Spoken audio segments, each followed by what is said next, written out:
What's a typical day like for me in Bagram, Afghanistan? Well, I get up at 4:30, get ready, and by about 5:15 I bundle up and leave to ride my bicycle to work. People start lining up to get breakfast before they even open at 5:30 in the morning. I lock my bike up inside the office because, well, bike theft is rampant here. I typically try to get into the office a little bit before everyone else just so I can have some alone time, drink a little coffee, and warm up for the day. So we work 7 days a week, 12 hours a day, and we don't get any holidays off. It is Christmas Eve today, but it's still a typical day. We have a little bit of a light schedule, but we're still working. That's just the way it is out here. At least for the company I work with, it's 4 months work and then a vacation for about 16 days and then back to work. Pretty hard schedule.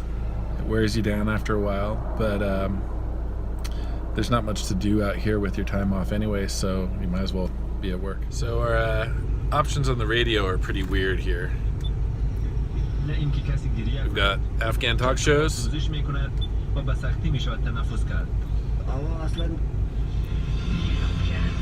metal,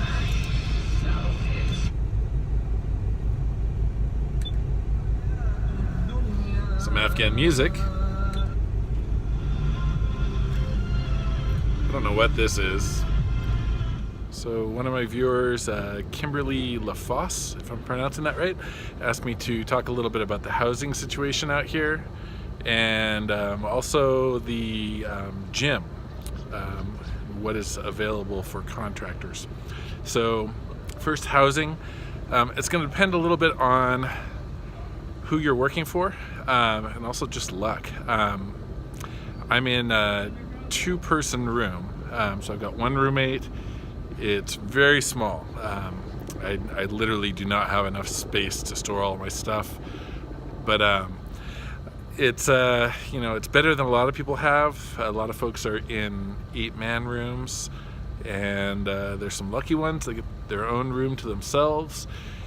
Typically, you've got to walk outside to get to the bathrooms, which really kind of sucks, but there are some contractors out here that provide one-man housing with a bathroom. They're really the exception. They're the lucky ones. And as far as the gym, so there's some really nice facilities here that contractors can use, but they're overcrowded. I've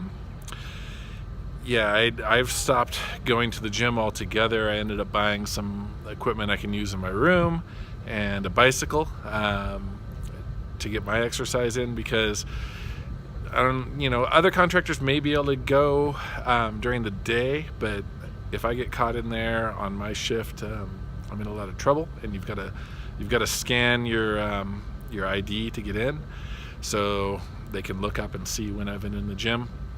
So I don't go because after work, it's just a struggle to get onto any kind of equipment.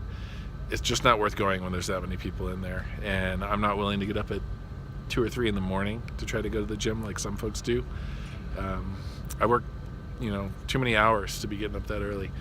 So there you go, Kimberly, some information about the housing and the gym. I hope that answered your questions. So on a typical day for me, I'm in a crew of 4 people. We do electrical inspections. It's the preventative maintenance department. So basically we go in, we're doing annual inspections, so we go in every room, every building, every office, and we check the panel, look at the lighting and the power receptacles, the grounding, basically make sure that nothing has been broken, tampered with, failed in any way, make sure all the connections are tight and everything's up to code. And small repairs we do on the spot, larger things we'll write a work order for so that another crew can come behind and do the actual repairs. So that's the work I'm doing out here. Honestly, it's a really easy job as long as you know the code. The hardest part is knowing your way around base and getting access to some of these buildings. That's the most time-consuming part of the job. So that's what I do. That's the typical work day for me. So right now at Bagram, I would say the American contractors are the minority. There's been a huge influx of Kenyans. Most of the security, guards on the towers, guards at the dining facilities, things like that are from Kenya. There's, as always, a ton of Indian workers.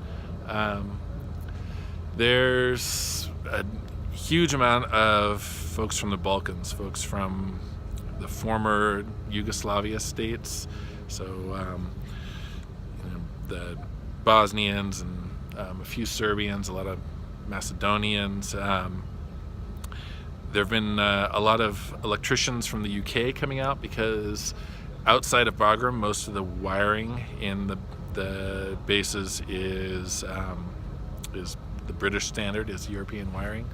So even though it's primarily American soldiers at the bases, they're needing a lot of British electricians.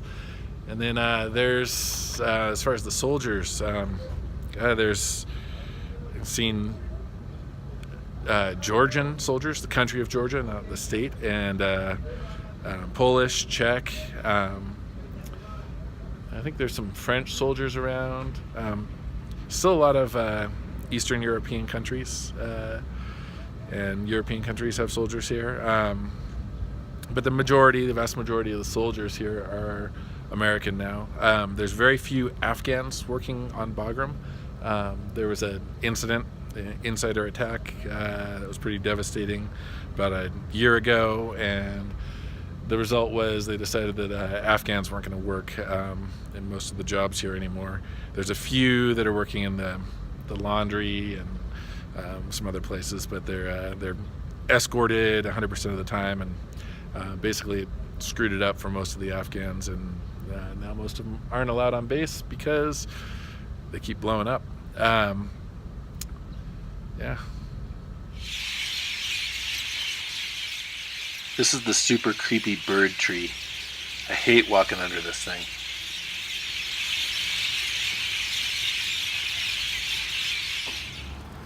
Now the day is over, so I ride my bike back to the other side of base, get dinner, and then go to sleep. That's pretty much my life here. Work, sleep, food.